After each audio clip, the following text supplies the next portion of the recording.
You are lying in bed. The room is dark. The day is done. And then, without warning, your brain decides it is the perfect moment to remind you of something you said at a party 7 years ago. You did not ask for this. You were not thinking about it. But there it is, playing on a loop, fully detailed, perfectly preserved, as humiliating as the day it happened. Why does this keep happening? Why does your brain wait until the exact moment you are trying to sleep to drag you back to your most embarrassing moments? The answer is not what you think. During the day, your brain is under siege. Every second, something is competing for your attention. A notification, a conversation, a task, a sound. Your brain is constantly being pulled forward. And as long as it is moving forward, it does not look back. But the moment the room goes dark and quiet, the moment there is nothing left to do, something shifts. A part of your brain that has been waiting all day finally gets the silence it needs. And the first thing it does is go looking through everything you have been avoiding. Not because it wants to hurt you, because it genuinely believes this is the right moment to deal with unfinished business. Here is the part most people never realize. Not all memories sit in the same place. Memories that carry strong emotion, embarrassment, shame, regret, are stored differently. Your brain marks them, flags them, sets them aside as things that still need attention. And when the quiet finally comes, it goes straight for those flags. That thing you said in a meeting that landed completely wrong. Flagged.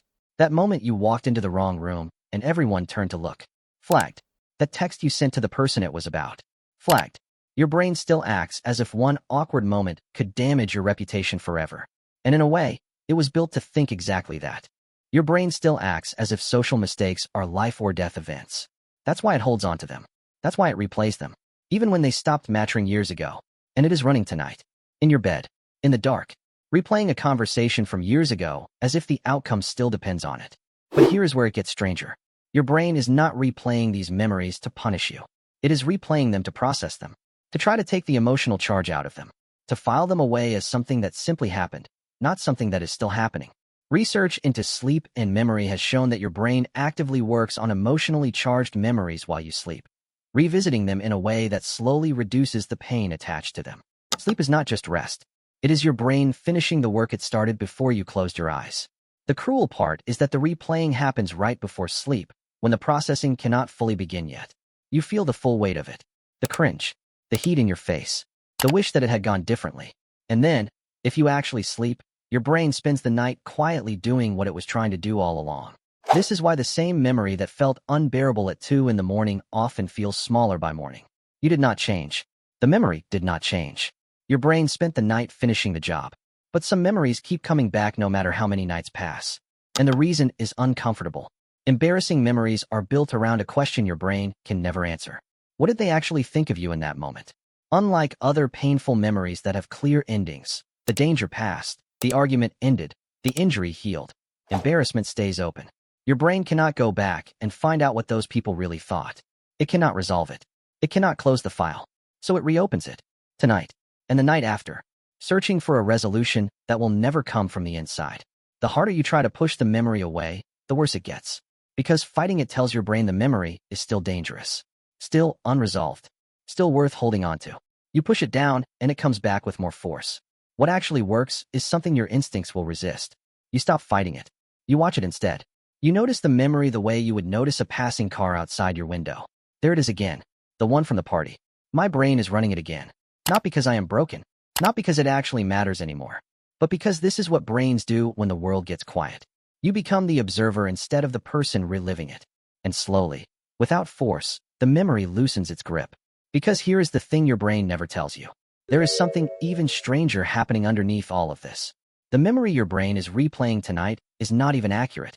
Every time your brain retrieves a memory, it does not play it back like a recording. It reconstructs it. It pulls together fragments, fills in gaps, and rebuilds the scene from whatever pieces are still available. And every single time it does this, the memory changes slightly. A detail shifts. A feeling gets amplified. The room gets a little bigger. The silence after what you said gets a little longer.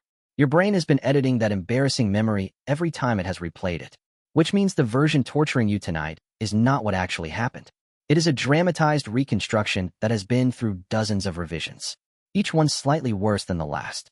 You are not remembering the moment. You are remembering the last time you remembered it. And here is what makes this almost impossible to sit with.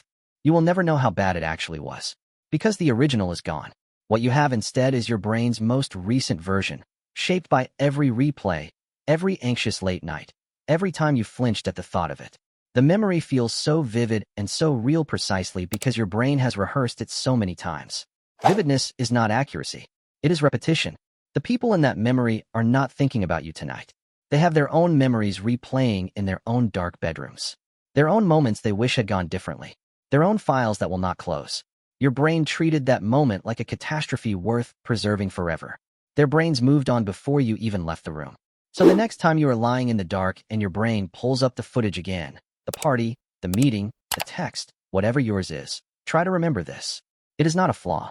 It is not a sign that something is wrong with you. It is a system doing exactly what it was built to do, in a world where the stakes of that moment are long gone. Your brain is still standing guard over something that stopped being dangerous years ago. And most nights, the kindest thing you can do is let it run. Watch it quietly, and trust that by morning, it will have done its job. It was always going to do this. You just had to get quiet enough to hear it.